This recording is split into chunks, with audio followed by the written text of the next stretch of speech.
మనల్ని ప్రాణమిచ్చి ప్రేమించిన దేవుని నామానికి మహిమ కలుగును గాక.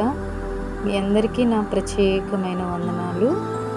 ఒక విశ్వాసి భక్తి జీవితంలో ప్రతికూల పరిస్థితులు అనగా భక్తి చేద్దామన్న పరిస్థితులు తనకి సహకరించలేని పరిస్థితులని.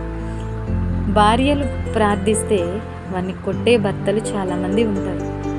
భర్తలు ప్రార్థిస్తే భార్యలు ఈ భక్తి మేము చేయలేం అని అనేవారు కూడా ఉంటారండి.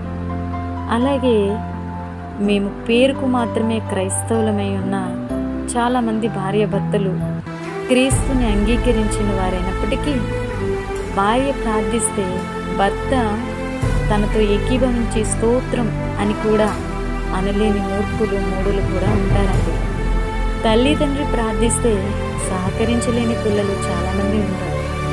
కుటుంబ ప్రార్థనలు జరిగితే 10 సార్లు ప్రార్థన మధ్య నుంచి తిరిగే మోటువారు చాలామంది ఉంటారు. కావాలని వారిని ఇబ్బంది పెట్టాలని తిరిగేవారుగా వారు ఉంటూ ఉంటారు.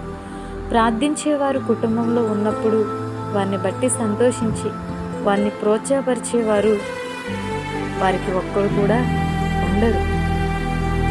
మరి ఇటువంటి పరిస్థితుల మధ్యలో ప్రతికూల పరిస్థితుల మధ్య పడుతూ లేస్తూ నిలవబడి ముందుకు సాగుతూ కొందరినన్నా బలపరచాలని నిర్ణయించుకుని వారిని బలపరుస్తూ తాను బలపడుతూ ఎన్నో అవమానాలు, ఎన్నో నిందలు, అవహేళనలు పాలవుతూ విమర్శలకు గురవుతూ అన్నిటినీ తట్టుకుంటూ ఇంకా దేవుని కొరకు ఏదో చేయాలి అనే ఆశ మనల్ని ఎప్పుడూ కూడా పరిస్థితుల వైపు చూడనివ్వదు. అది ఎప్పుడు గుర్తుపెట్టుకోండి. కొన్నిసార్లు ఆ పరిస్థితులన్నిటినీ భరిస్తూ కన్నీటితో బాధపడుతూ, కొన్నిసార్లు కోపాన్ని దిగమింగుకుంటూ, కొన్ని సందర్భాలలో మాట్లాడలేక మౌనమైపోయి నిశ్శబ్దం వహిస్తూ దేవుని పని చేయాలి అనే తృష్ణ ఆ పరిస్థితులన్నిటినీ చూడనివ్వకుండా కనుమరుగు చేస్తూ ఉంటుంది. ఫర్ ఎగ్జాంపుల్గానండి, విశ్వాస జీవితంలో ఎంత దుఃఖమున్నా పైకి ఎప్పుడు నవ్వుతూనే ఉంటారండి.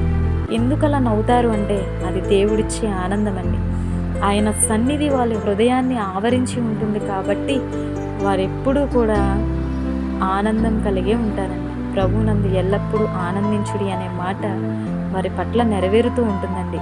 ప్రతికూలమైన పరిస్థితుల మధ్య మనం చేస్తున్న ఈ భక్తి దేవుడు మనకిచ్చే మహిమ ఎదుట ఎన్నతగినవి కావని, ఇది మన ధన్యత అని మనం ప్రాణం మనతోనే ఎన్నోసార్లు మాట్లాడుతూ ఉంటూ మనల్ని బలపరుస్తూ ఉంటుంది.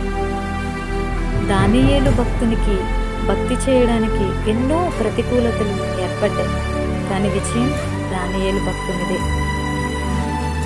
అలాగే భక్తి జీవితంలో ఎన్ని ఎదురైనా దానియేలు వలె ముమ్మారు ప్రార్థించే వ్యక్తిగా ఉంటే విజయం మనదేనండి. దానియేలు ఏం చేశాడని ఆయన సింహపురంలో వేశారు అంటే భక్తి చేశాడని, ప్రార్థన చేశాడని, యెరూషలేము తట్టు చూసి ముమ్మారు ప్రార్థించాడని ఆయన్ని సింహాల బోనులో వేశారండి. కానీ ఆ సింహాల నోరులు దేవుడు మోయించేశాడు. అదండి మన దేవుని గొప్పతనం. అలాగే ఒక విశ్వాస జీవితంలో కూడా భక్తి చేస్తున్నప్పుడు సింహాల వంటి మనుషులు కూడా ఉంటారండి. కానీ వారి నోరులు ఒకరోజు మూయబడే రోజు వస్తుందని ఎప్పటికీ మర్చిపోకండి.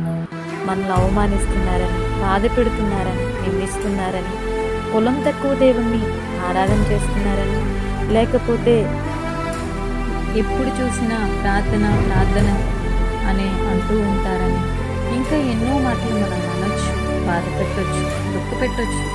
కానీ వాటన్నిటికీ ప్రలోభాలకి లొంగిపోవద్దు.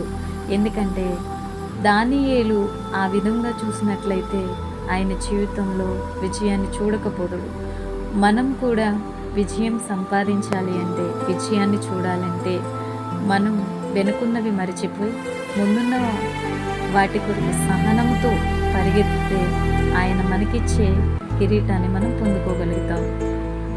దేవుడి ఈ మాటలు మీ హృదయంలో ఫలభరితంగా మార్చునుగాక. దేవుని నామానికి మహిమ కలుగునుగాక. అందరికీ ప్రైజులనండి.